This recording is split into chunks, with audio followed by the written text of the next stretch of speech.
As you may have guessed by the slide, your documentation, and other context clues, I'm Jonathan Popham. This is an introduction to Polymer and web components.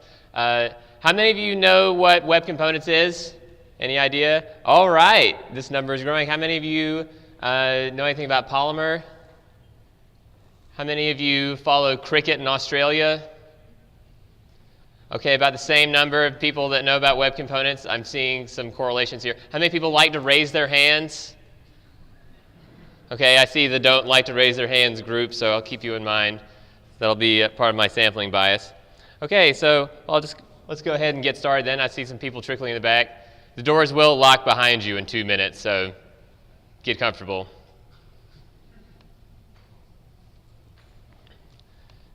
We'll give a big thanks to Devnexus for inviting me to come out here to do this.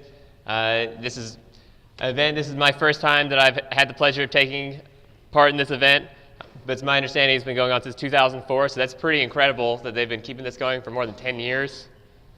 So, you got a few more people. It's okay, we're not on schedule. I'm just kidding, you're fine, you're fine. All right, so I guess I'll jump in. I'll start tell you a little bit about myself. This is time for my hat dance. So I was first the organizer for Google Developer Group Atlanta. I've been doing that for a few years. That's where I've gotten all the Polymer stuff from. A lot of my front-end development experience has really come in handy with that. I'm the president of a hackerspace called Freeside Atlanta. It's located in a scary warehouse in the West End. It's where we keep 3D printers and weird people. It's a great place to go to if you're a lunatic. I also am a user interface developer at ADP. It's a small business. You may not have heard of it. Unless you use payroll or checks or anything like that, then you're welcome. So why am I doing this? The simple part about it is I do this for fun. I steal my philosophy from Linus Torvalds.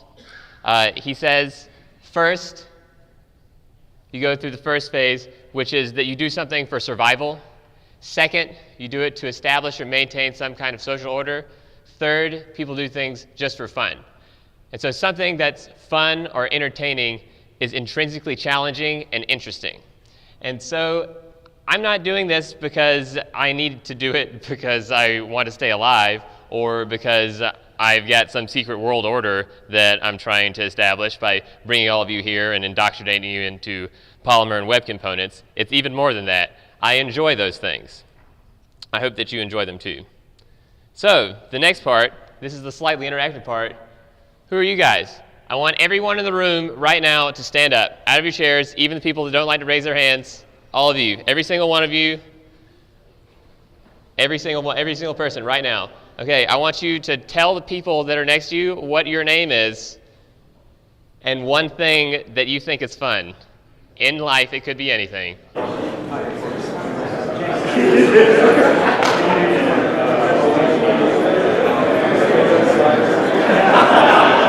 That means you too, Wojo.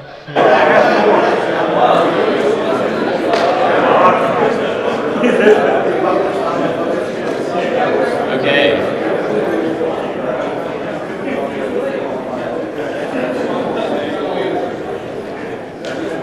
You can sit back down if you want. If you want. Thank you very much. Man, that's a power rush. Anyway, so let's get started. Now that I have all of your names memorized, I can feel like I can address every single one of you as an individual. So today, I want you to brace yourselves because we're about to reach the singularity moment for web design and web development. So Polymer project is, this isn't the chemical one. This is a library. It's more of an opinion than it is about anything else. Polymer is a project that started on the Chrome team at Google that is in a feedback loop with the standards bodies, W3C, in order to figure out what is next for the internet. So the name is based off of the chemical polymers because, like PVC or PEP, on a sense, in a high level, it's all the same. They're all modular components that come together to make something larger than themselves. So some of the libraries that are out there right now, Polymer is the first one. They made something originally that was called Platform.js. The name of it is now changed to WebComponents.js. This we'll go into more detail about later. Xtags is Mozilla's project. They've been working with Google and the Polymer team. And there's a fairly recent addition called Bosonic, like the Higgs boson particle. Similar to the Polymer thing, you get it. So Bosonic is different in Polymer and Xtags in that it's not really setting out to create a vision for the future because Polymer is already doing that. Xtags is already helping with that. Bosonic is trying to bring these future technologies to old, disgusting web browsers. I mean, old legacy web browsers like IE. So what we're going to talk about today, we're going to be talking about Polymer mostly. We're going to be spending some time talking about web components in general. I'll touch briefly on the end about materials design, which is part of the new design paradigm that goes along with this new vision. Kind of what the landscape is going to look like in the next few years, what people are trying to come up with. And I'm going to make sure that you get at least a high-level understanding of what the shadow DOM is. Does anyone know what the shadow DOM is? Does anyone really know what the shadow DOM is? It's okay, I don't either. They really just found me on the street this morning, so I don't really know why I'm even here. But so Polymer was in beta for quite some time. At Google I/O last year, it was announced that it was going to be coming out of beta. So it works on the latest 2 versions of all the evergreen browsers. So that includes these 5 up here: Chrome, Firefox, Internet Explorer, Safari, Opera. Important note about IE is that all of the new standards are under review right now. So they were totally out. Now they're under review. Safari has a little ways to go. We'll talk about that more soon. So the compatibility for everything that we get to do with web components comes from polyfills from the webcomponents.js library. So what is Polymer? A lot of people have the misconception that Polymer is some kind of new programming language or it's a model view controller framework like Angular. That's not the case. Polymer is an opinion. It's a way that you can take encapsulated components and you can put them all together to make something bigger. Y'all tracking me? Are we good so far? All right, cool.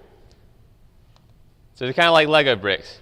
So this is the native support. I just used the shadow DOM as an example because the shadow DOM is really critical if you're going to be doing web components for real. So this is what the native stuff looks like. As you can see, Chrome is the only version that's really there. Opera is going to be coming out with its upcoming releases. So the native support is terrible. So that brings us to webcomponents.js. Originally it was called platform.js, which was developed by the Polymer team. But now it's been opened up and it's been put on webcomponents.org. So this is a shared resource. It was already part of an open source project, but now it's part of a larger community. It's not just part of Polymer anymore. And so what this does is that this gives us all of this new browser support. It's a polyfill, which means that this JavaScript library adds in things like model-driven views, the shadow DOM, templates, HTML imports, which are all the things we're going to be talking about, I promise, that make web components happen. Because these things aren't built into the vanilla browser. So if you can take a look at my terrible animation here, it's terrible because it doesn't move. We start with whatever your layer is on your evergreen browser. So this is whatever your support is. Generally, it's not very much unless it's Chrome. Then you're going to have your polyfill layer, which is the web components. That's going to give you the model-driven views. It's going to give you the shadow DOM. It's going to give you templates. Then you're going to have Polymer, which is your sugaring layer. We'll talk about sugaring syntax more. Right now, we're just going over what we're going to be talking about. Core elements, which are the things like the XHR, AJAX requests, all the other services that you'll have in Polymer. The paper elements, which are the things that you actually use for your user interface, like buttons, cards. Then you have, on the highest level, you have your application layer. So what actually have you made with all of these things?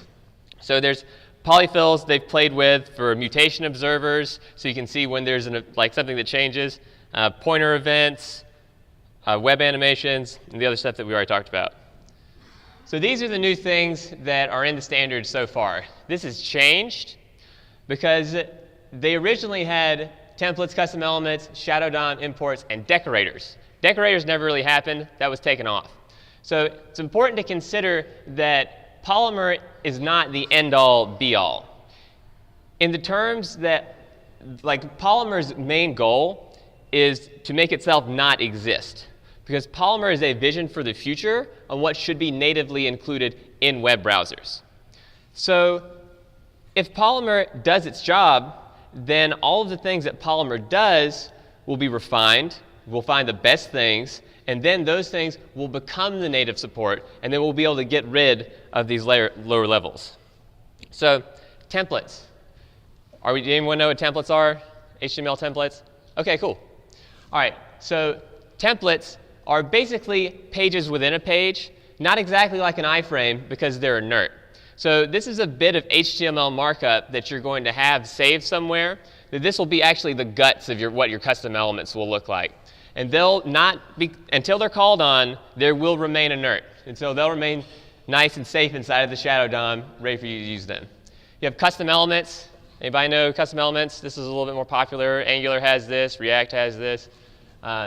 So custom elements, you can extend elements that pre-existing. So you can say have a button element, and you can extend that into maybe a fancy button, and you could have some extra features that you see on it. You have the shadow DOM, which is a way of the real way that you encapsulate things. So inside, excuse me, inside of your DOM, you'll have a shadow host or a shadow root inside of that. So first shadow host, then a shadow root, and then you have all this nice encapsulated stuff. So the shadow DOM is something that can protect everything else for it. So it makes things more reliable, because if you have styles that are applied to something with a certain class or ID, if that same class or ID is used within the shadow DOM, nothing's going to happen. It's going to be totally separate. So imports are what make all of these, or the way that you get all of these new functionality. So getting the web components library, getting the Polymer library, getting all that JavaScript stuff as part of your browser, use the HTML import tag. It looks a lot like a link tag. You put it in your head with all of the rest of your meta tag stuff. And what that does is it just pulls something in and it plants it on your browser. So now it works like it was just in your browser the whole time. So all of these different items that I've listed to you are all examples of web component libraries. But each one of them will work individually, and any web component, which will be a custom element, you can use those by themselves. You don't have to use Polymer. You can use WebKit. You can use which is the native web component stuff. You can use Polymer. You can use Xtags. You can use Bosonic. You can do any of that stuff. You can just use one. You can just use Shadow DOM if you want. So this goes into more about the feedback loop. So Shadow DOM. It is definitely a tree of DOM nodes. We definitely have that figured out. It is maybe the magical all tree from Norse mythology, but that's non-normative currently. So you can create a shadow DOM by calling the create shadow root method, and then then that just takes a place like inside of your elements. Excuse me. It creates an element inside of your DOM that will be encapsulated. So you don't have to have a whole encapsulated DOM. You can just have these nodes inside of it. So this is what I'm talking about with the shadow DOM. This is actually what it looks like. So you would have your document, which will have all the rest of your divs, spans, whatever. And then each one of these is just like a sub-element. And this isn't anything like fancy or crazy. I'm just talking about like unordered lists. I'm talking about divs. I'm talking about spans. I'm talking about that kind of stuff. So you have a shadow host first, which is inert. Does not matter what text or anything that you put inside of your shadow host. The shadow host is just a way that you can separate your shadow root, which is your first encapsulated part, from everything else. So yeah, the shadow DOM keeps styles from bleeding. So if you had something with two things that had the same class name, same ID, you could put these all in your DOM. If they're inside of shadow DOM, then it doesn't matter. You can do that. So they're encapsulated from the rest of the document. This is a confusing diagram of what the shadow DOM looks like. Does this immediately explain the shadow DOM to anyone? I didn't think so. Okay, so all this really says is that inside of your regular, so this is just your DOM. This would just be like individual div elements, and then you can have these shadow nodes that are inside of this. And so this encapsulation works by, say that I had this host right here. All of the nodes that are underneath that will be totally encapsulating that. So I can call this, and I can actually get all of the children out of this shadow host without having to do any of the stuff inside of this. And we'll get more to that when we start talking about declarative event mapping. Okay, so this is some unformatted code on what actually it looks like to create a shadow host. So in your JavaScript, you just create a host variable, use query selector to make host, you make a root variable that creates your shadow root, then you give your content name, and you can set your attribute to be whatever. It can be an h1, it can be h2, it can be a div, a span, doesn't matter. And then you can use the append child to put whatever content that you have that you want to encapsulate underneath that. So this is just how you would create a shadow. You don't have to do this. You can just use the pre-existing stuff. But if you want to make all that, then you can do it. And then whenever you make that, then you can call it like this. So you would just use the ID host, and then whatever is in this top layer would be your shadow host. And so anything that was a child of this h1 would work. So what do we really do with this? So we can do some cool stuff like declarative event mapping. So an example of declarative event mapping is, okay, so anyone in the room ever have some like horrible legacy code that they're not allowed to touch, and you're expected to do all this cool stuff on the front end without actually seeing what's going on in the back end? Has anybody had to deal with gross code ever? Wow, where do you guys work? I want to, never mind. But you can use this event mapping to say take whatever your tag names are, and then you can apply all of this stuff to whatever existing elements that you have. So you can use the extend element attribute, or you can apply things with data binding to all of the different tags of that kind. So this is also the preferred method for doing event mapping. So this is really the heart of custom elements. So yeah, really great if you ever have to deal with legacy code. You need to add a feature, but you can't see what's going on in the back end. So custom elements. I think that y'all kind of get this. We've already talked about the extend element a little bit, but this is the markup for what that would look like. So you can take pre-existing HTML elements, and then you can use this function to extend them to something else. So the name would be what the name of your custom element would be. So anytime that you call just with an open tag and a close tag, fancy button, then whatever you have inside of this, whatever you define here, you'd have a template inside of here, and whatever you define between this and this would give you whatever you call a fancy button, it would give you whatever's inside of that.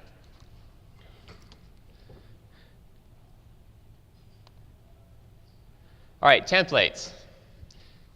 A template is a way of, it's really like the house for all this code to live in inside of your shadow DOM. So your template is where this code will stay until it's called on. It's totally inert unless you actually call it. So this is what you need to make a custom element. So we'll get to the part, all this stuff will start piling up. This is the HTML import.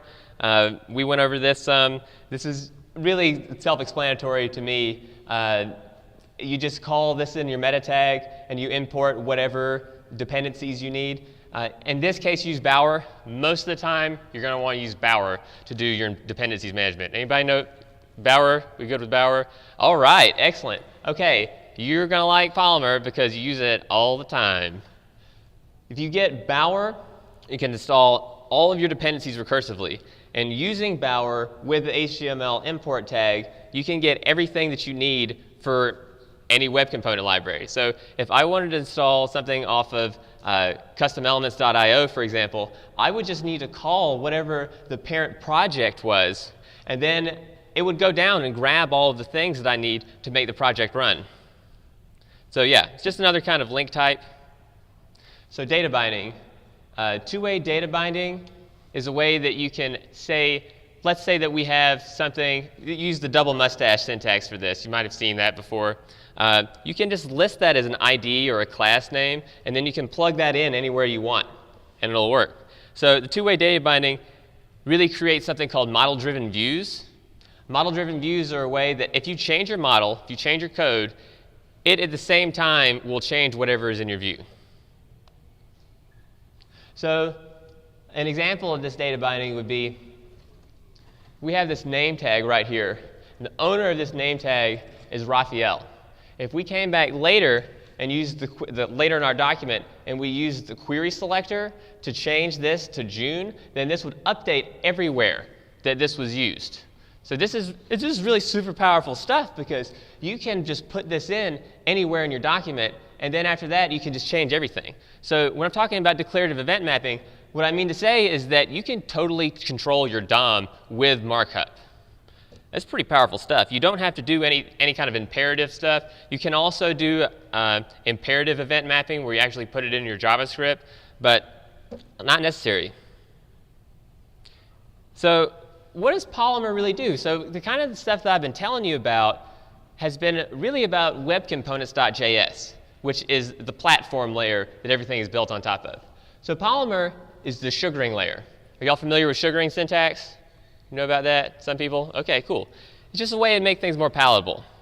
So we're able to extend all this stuff with sugaring layers. So if we had, for example, a Google Maps tag, and we wanted to, I don't know, we had an open Google Maps, closed Google Maps, we could have everything that was in all the children, all of the encapsulated stuff for free, just from calling the Google Maps tag itself. Here's an example. So on the left, this is just a screenshot of a random website, Twitter. And then on the right is what Google Maps looks like now. You can call Google Maps with Polymer, and that is literally everything you have to do to have a Google Maps element on your page. That's it. That's all the code. Well, except for your document declaration and all that stuff. You have to tell your browser that you're feeding it HTML. But other than that, you don't have to deal with any of this stuff. They call this div soup. It's just div, div, div, div, div, div, div, div, div. That's very difficult to understand. And so when we say sugaring syntax, what we mean to say is that it makes things more palatable for a coder, for us, for the people that are in this room. You don't have to deal with this crap. You can just get things that make sense, that are semantic, that you understand. So what does this stuff look like together? So first we would have our script source at the top. That would be what our head looks like. You get all your imports. And then we can start defining custom elements. So I can list whatever my element name is. In this case, I use NoScript, which is just to tell my browser that you don't need to pull any of the JavaScript out of here. Then we have our template, which is where all this is going to be kept. And then inside the hello from xfoo, that was actually what my content is going to look like. So anywhere that I have everything else, all the dependencies and everything installed to make this work, anytime that I call xfoo on my page with the open and close tag, then you will see the text hello from xfoo inside of an h1. Ooh, So yeah, that's the basic file structure. Okay, so since 75 minutes is an extremely long time, y'all need to stand up one more time. I'm serious. This is, just get up again. Soon, so we're going to have a quiz section. I didn't tell you there's going to be a test, but there's about to be a test. You will receive 1 Jonathan point per correct answer. I can promise you with enough Jonathan points, you'll be well on your way to fantastic prizes beyond your wildest dreams. Are y'all ready? You can sit back down if you want. You feel good? You feel stretched? You can get it all out. Oh, man. Ooh. All right, cool. So, question 1. The way this is going to work, by the way, is that the first person that can give me a correct answer will receive a point, which will be redeemable for a prize, yes, a prize, at the end of this presentation.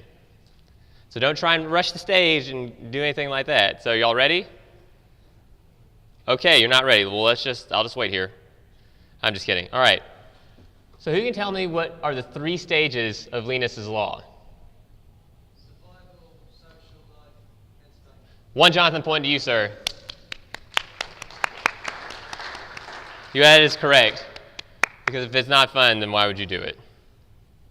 Okay, we got another one. So you're going to come see me after the presentation is over. All right. Here's another one. This is a very difficult one. What do you like to do for fun? Yes, who said sleep? This gentleman right here. That's it. Please approach me.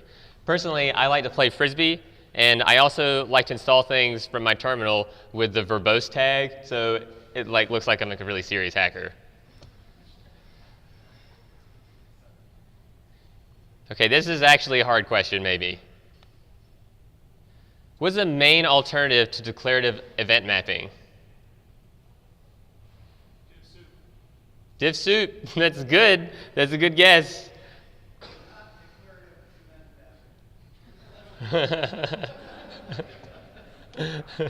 I didn't really go over it much because it's not considered best practice, but imperative event mapping. Who was the first answer? Div soup? Okay, you're going to get it for div soup. For your bravery, mainly for your bravery, but also for div soup. So yes, imperative event mapping is whenever you actually define this inside of your JavaScript. So you can see at the bottom here where it says, if y'all can y'all read that? Anybody? Can y'all read that in the back? It says document.body.appendChild EL. So this is how you would do it. So you add it in actually in the script. See, this at the top, this is part of my template, and then inside of another template, and then this down here is how you do it. It's kind of gross, and then whenever you call this name tag John, then all the stuff will work. But it's not considered a best practice, so I'm not going to go into too much. All right, this one is a kind of off-the-wall question. I'll be pleasantly surprised if I can get a good answer for this. Who are the 5 best rappers in the world?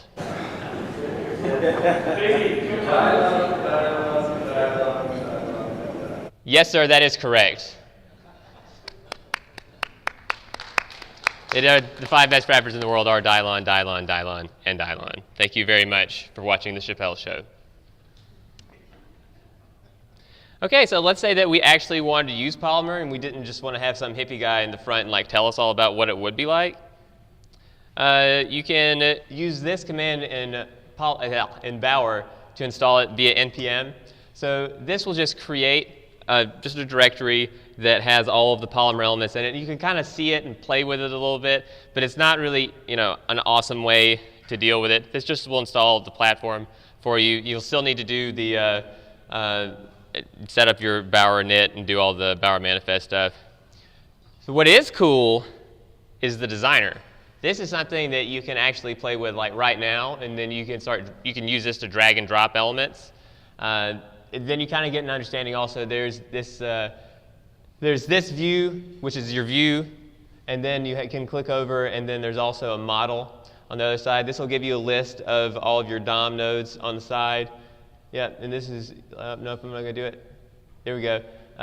This is all of what your code would look like. This is kind of gross Polymer because I just drag and drop stuff.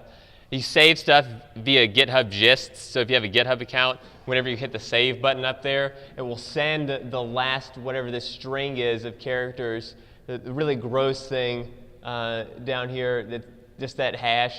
If you save that, you can plug that into any instance of the designer, and it will give you your work. So basically, it just saves that hash. So if you're feeling hacky, you can actually not just go to the designer's website and use it. You can install it on your computer.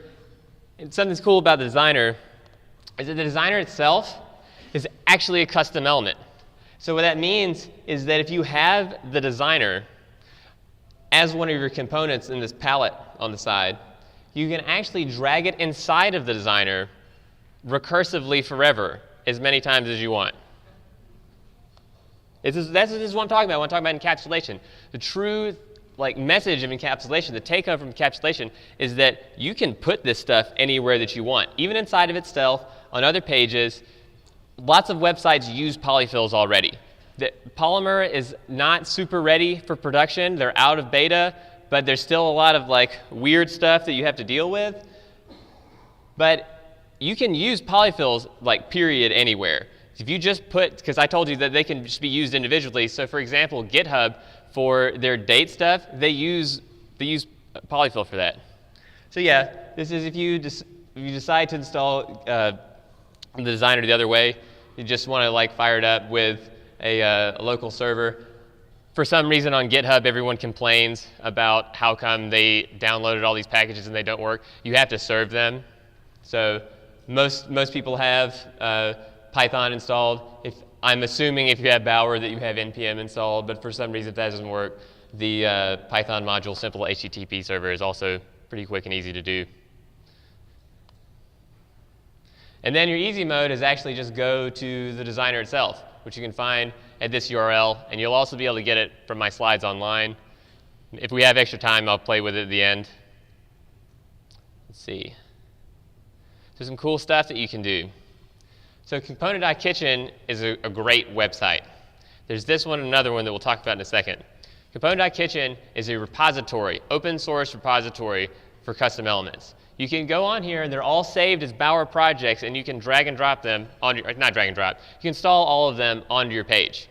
So if you have, for example, the chessboard that is from Sigurd Fosing, I'm sorry if you're in the audience, your name is difficult to pronounce, you can use this just like it is, and you can put in all the positions of whatever your chess pieces are going to be, and you can load a live chessboard like that, and that's all you need. You don't have to have any of the other markup that tells you what styles that you have to do to get those colors, or what kind of JavaScript stuff that you have to do to make the moves, or to do the animations or the redraws. You get all that stuff for free out of the box.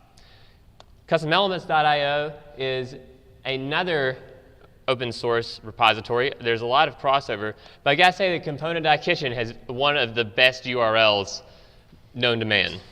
So I continue to use both. Custom Elements is just a huge open source component repository. It's really slick and clean. You should check it out. Other notable Polymer stuff that you need to be looking into, Core Ajax. You can do XHR requests, and Core XHR, you can really do some more API stuff with JSON. I've had personally a challenging time getting all of the XHR and Ajax stuff to work correctly.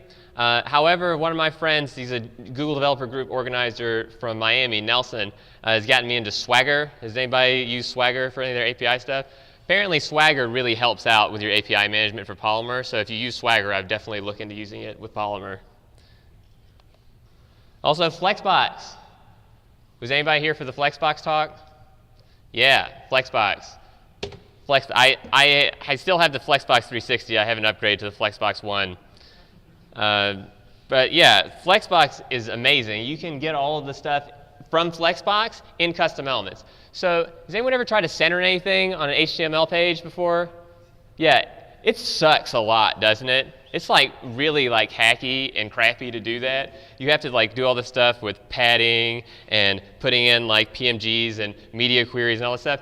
How about you don't have to do any of that crap with Polymer? You can just use Flexbox just like this, and whenever you do your markup, you can just put in horizontal to put something in the middle of the page, and then center justified to put that in like this center of the page. And so whenever you have something like that that's center justified, you can drag your window to any size, and it's totally responsive, and it'll move around, and it'll do all of that stuff that you want it to do, how it should behave.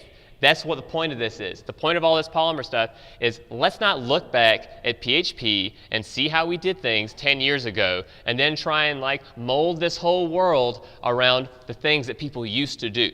The point is to say, how should this really work?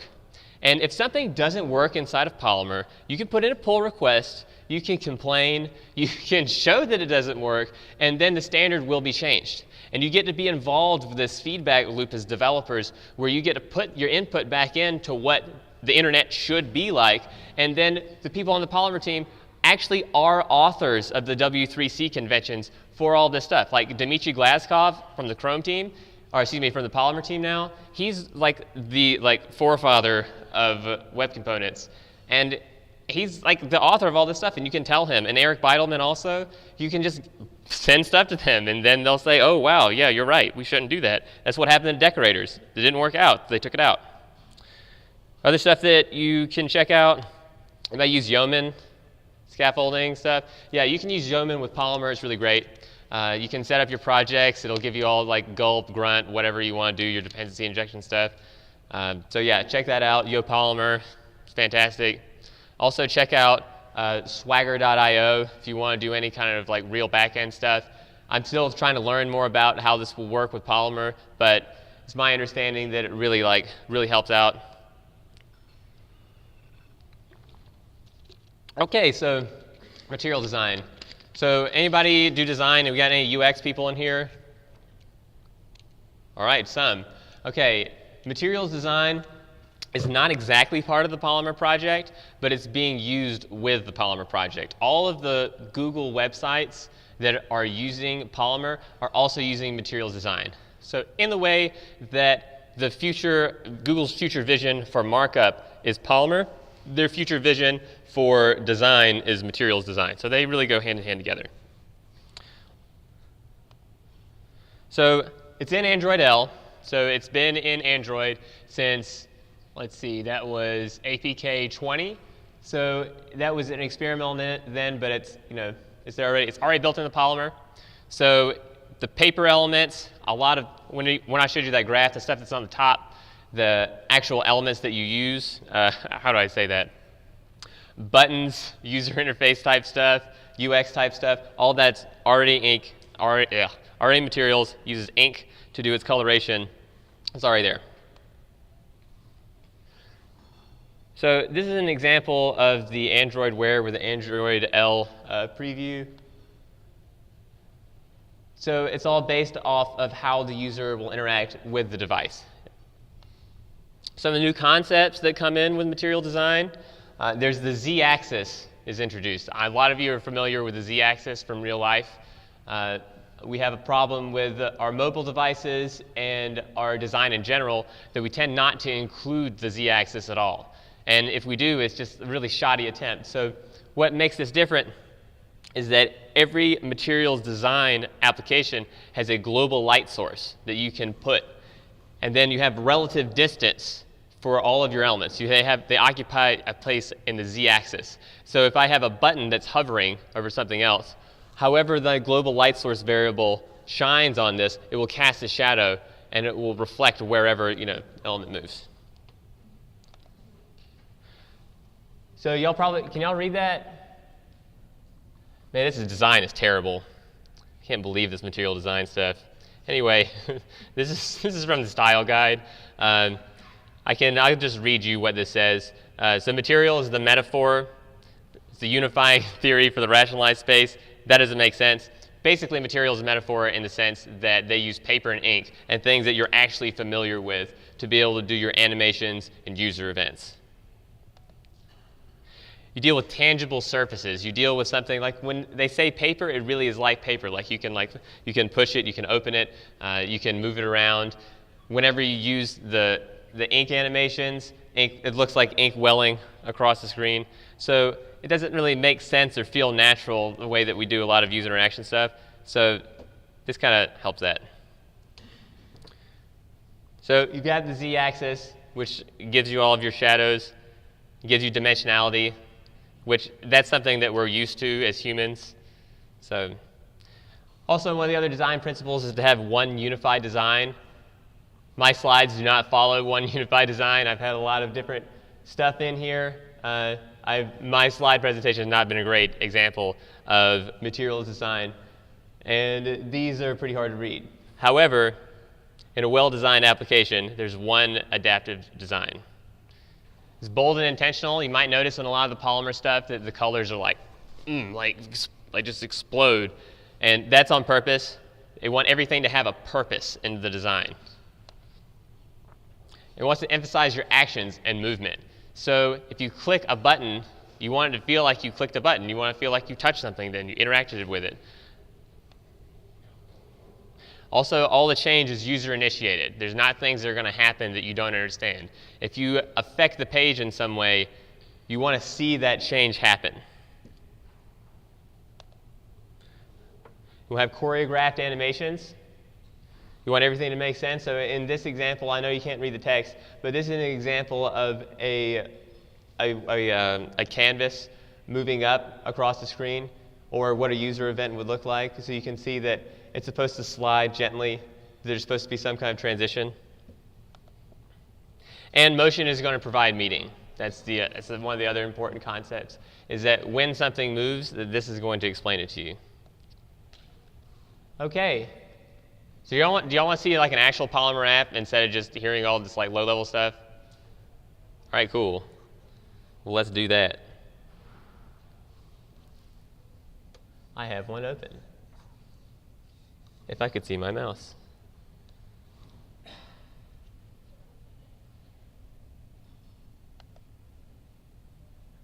I did praise the demo guys before I began this talk, so hopefully that'll go well.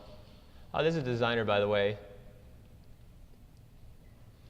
If y'all give me a second, I'm going to mirror these displays so I know what's going on.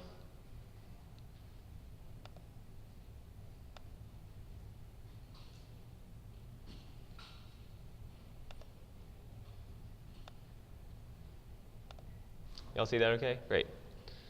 All right, we got some quizzes. More quizzes. Would y'all like to take a geography quiz, a food and drink quiz, a general knowledge quiz? Any of that sound good?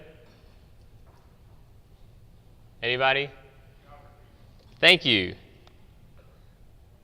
All right, so you saw how that animation, how there's like the explosion there. That's what I mean from earlier when I was talking about how the motion provides the meaning. This is all centered around this. So this all uses material design, and this is all made with Polymer. So let's get started. So who can name a state in the United States that starts with the letter A? Alabama. One Jonathan point to you, sir.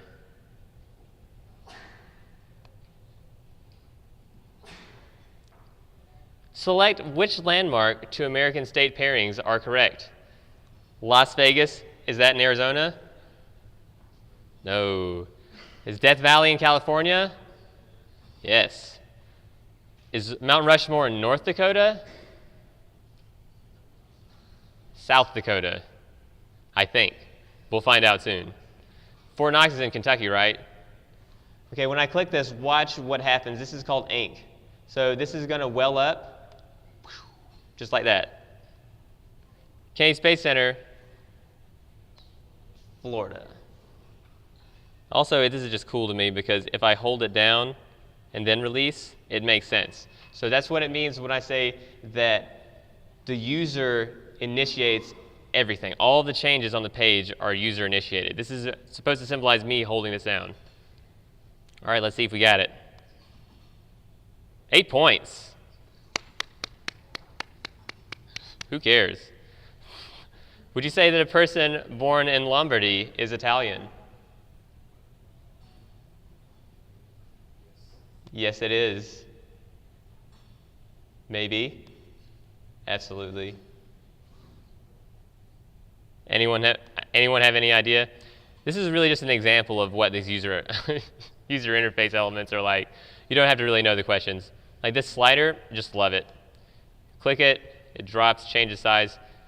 Makes sense because whenever this is at its lowest state, it's empty.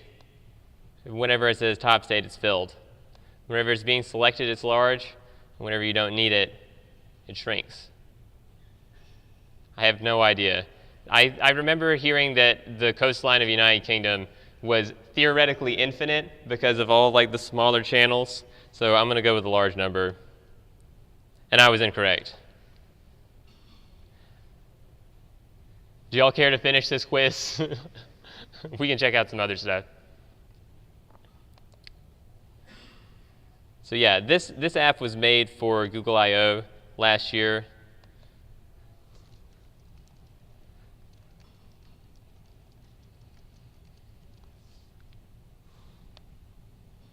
Well, they were wrong. Let's see. All right, how about the designer? Let's see if there's anything else that we need to grab in this presentation real quick. So yeah, we'll come back to the designer in the end. I just want to make sure I've got 7 slides left for this presentation, so I want to make sure that I do all of this before I get the demos out. So yeah, this is the big message that I want you to have, is that Web Components lets you create custom HTML elements. Do y'all get that? Are we good? Excellent. Well, yep, that's those slides. There's a couple of bonus ones. Y'all come to that. We'll talk about that later.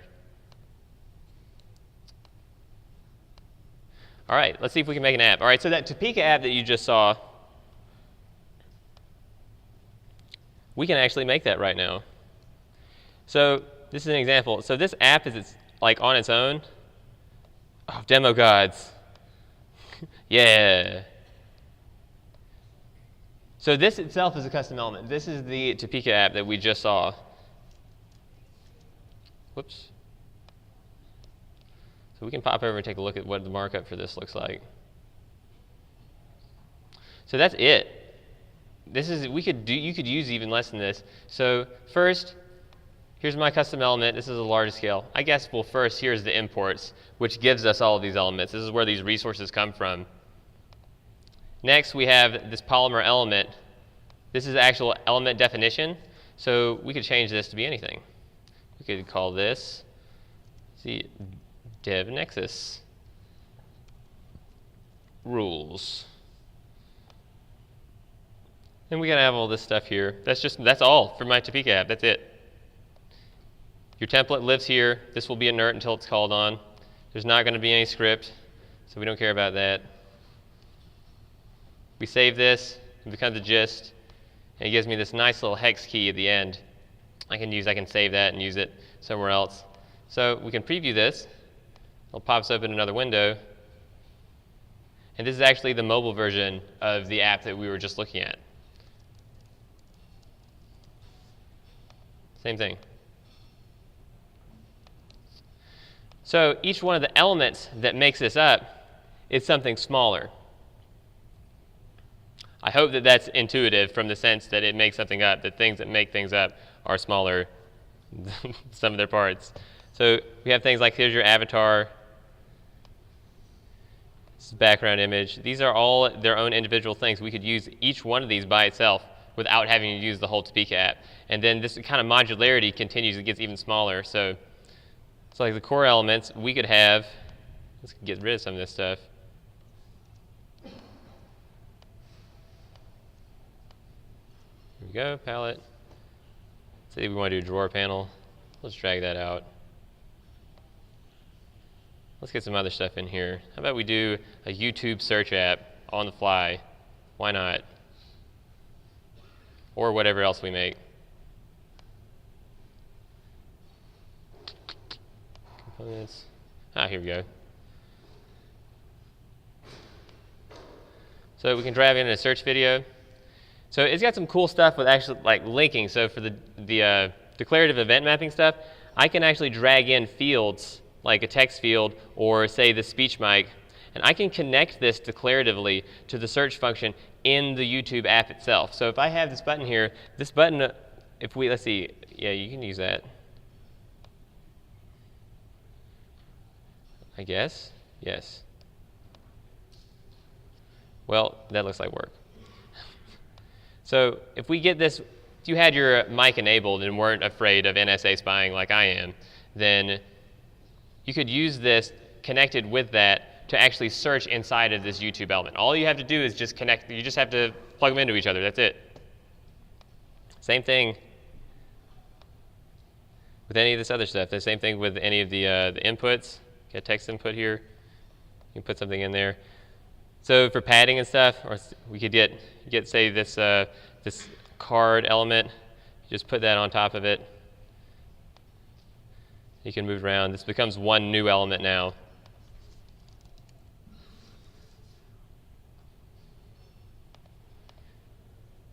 We switch back over. This is an example of the model-driven views. We switch from, this is my model, that's my view. I changed my view, and that has also changed my model. So the code is persistently is updated every time. Let me see how much time I have left.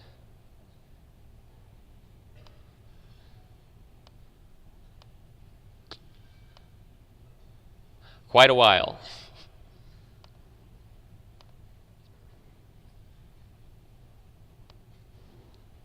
Does anybody have any questions? Just in the middle, you can throw whatever out. What you got?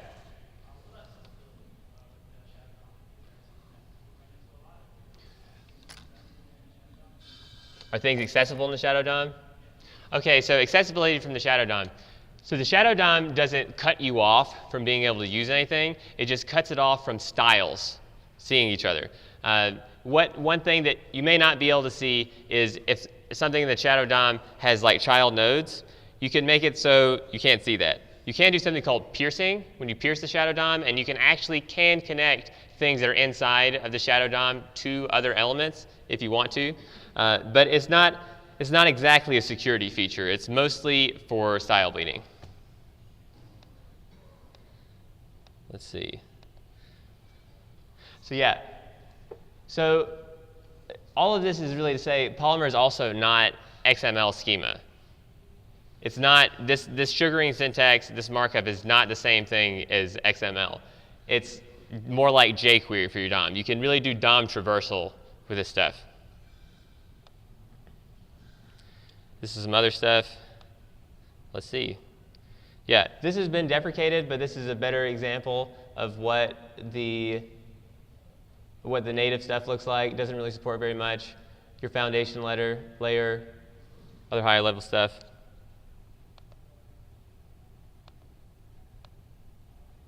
Let's see. Oh, we could do the single page. There's a single page app demo.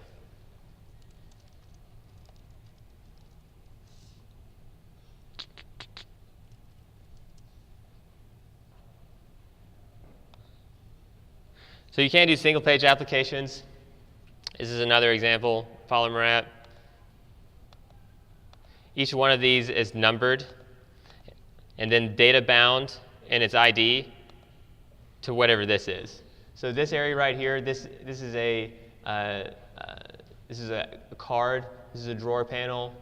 So this card has this text saved on it, and it has an ID that's data bound with the double mustache bracket syntax.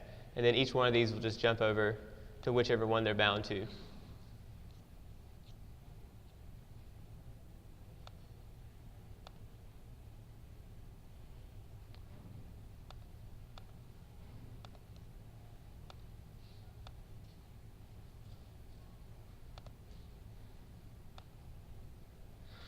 So it looks like I ran short for my time. So if y'all have any questions or have anything that that you would like me to expound on further, I can go into it.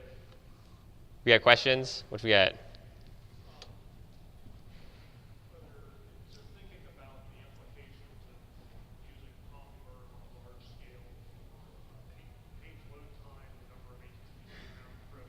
Mm-hmm.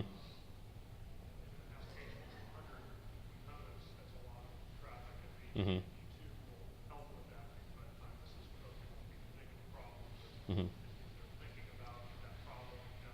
Right, okay, so the question is, will having all of these components slow down page load time, more or less? Okay, so the cool thing about Polymer is that inside of your templates, all of that markup is just inert. Nothing happens to any of it unless it is being called, unless you have something that's actively calling it. So if you have several hundred components that are on your page, it would be the same as having like a giant web page. It would be no different than having the regular like div markup like you're used to. But since they're not called on, it shouldn't affect your load time. You should be able to load relatively quickly. It doesn't matter how many components that you have loaded in. It just matters which ones you call. Does that matter? Does that answer your question? More or less? What else you got? Is it possible to lazy load some of the web components? That is a feature that has not rolled out, but that would be awesome. If you would like to put in a pull request for lazy loads, that would be excellent. If y'all have questions, you can. I think the easiest thing to do for the recording would be if you want to come up to this microphone. Otherwise, I'll just repeat your question.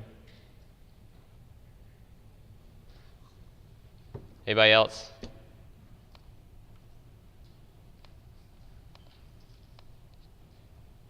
What you got?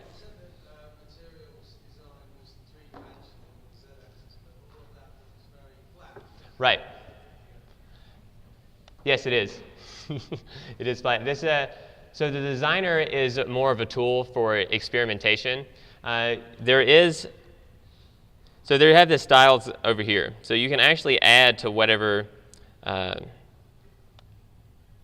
each one of these fields, since this is a custom element, if you want to change any of your stuff to make it support the z-axis stuff from paper and from materials design, you can add this into the designer if you wanted to use that. But the designer is never intended to be a serious development tool, I think is the easy answer for that. So yes, you still can't do it. The designer doesn't support it.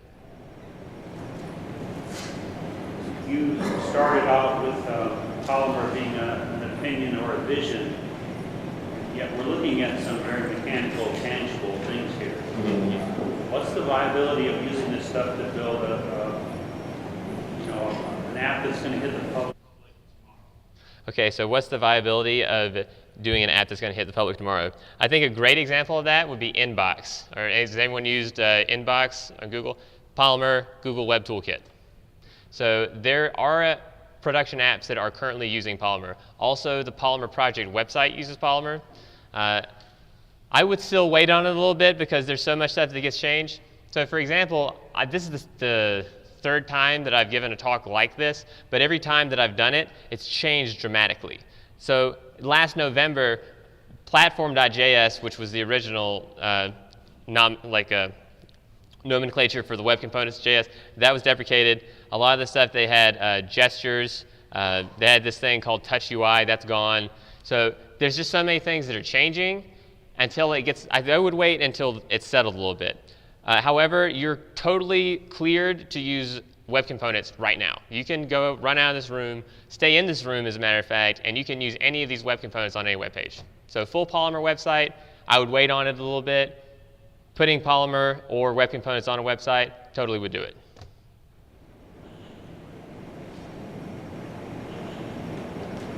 Does the materials design stuff play well with like Bootstrap and other things?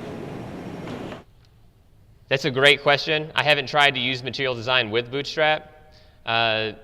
It's mostly built into Polymer. So for example, all of the CSS and all the style stuff is kind of baked into the markup.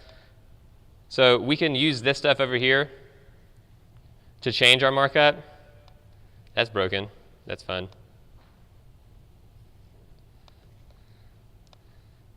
One second. Here we go. So yeah, as you can see, like all of the style stuff is built in. Here we go. Well, all right, great. That'll be fine. It'll be fine. All this is baked in, so I haven't used Bootstrap with this. Maybe. I guess you could work together with them if you wanted to, because it's just importing CSS. You can import any of this stuff onto a page and use it independently, so yes, I'm sure you could.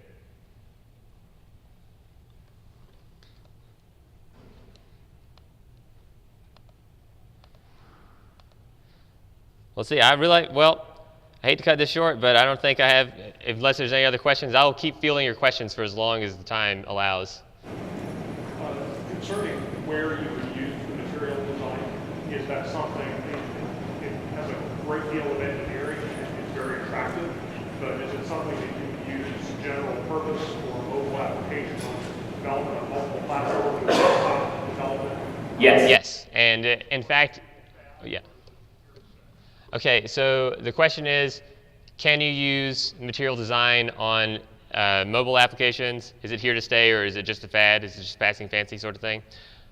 It's being used on Android. If anybody is using Android L or Lollipop, it's all built around material design. So it is their new standard, just the same way that Polymer is their new standard for markup. Material design is their new standard for it. Basically, this is what I showed you was from their style guide. And so until their style guide is changed or updated, then yes. Maybe eventually they'll change, but I think some of the core tenets will stay there, like the z-axis. I think that a lot of the lessons learned from material design will change, will stay the same, but perhaps be updated as they learn more. But yeah, it's currently used in Android. With Bootstrap, sometimes you see criticism because somebody just dropped Bootstrap and did nothing further to customize it. It's like, without lazy. But the material design seems to be a lot more opinionated and probably harder to apply your own look or brand to. Is it really essential to be used as is, or are there ways to customize it to your own branding and corporate identity? You can use it some. There are some changes that you can make, but honestly, it's going to be more or less the same. Like, you can't take out things. I guess you could use things like ink, which is the effect that I showed you. Whenever you click on something, that it actually will swell. Things like that you could use. You can change the color schemes. You're not required to keep any of the colors. I think that the main takeaways are that the z-axis stuff will stay, and all of the like the user gestures will stay. But besides that, then yeah, you can change it however you want.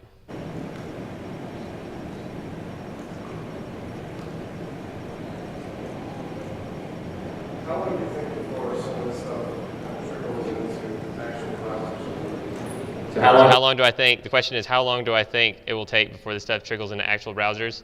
So I'm taking it that you mean. So what do you define as an actual browser? Because Chrome has all of this. But I would say, okay, so IE6 has, excuse me, not IE6, IE8, 9, nothing's ever going to happen with IE6. I get laughs from IE6, but yeah, IE8, 9, those are going to be updated with Bosonic. So some of the older stuff, Bosonic is actually doing work on bringing some of the older stuff together to be able to support web components. Within the next year, I would say a lot of the stuff, the under review stuff for Internet Explorer will get rolled in. So I would say sometime in the next year to 2 years, like this will be fully rolled out, baked out all the way.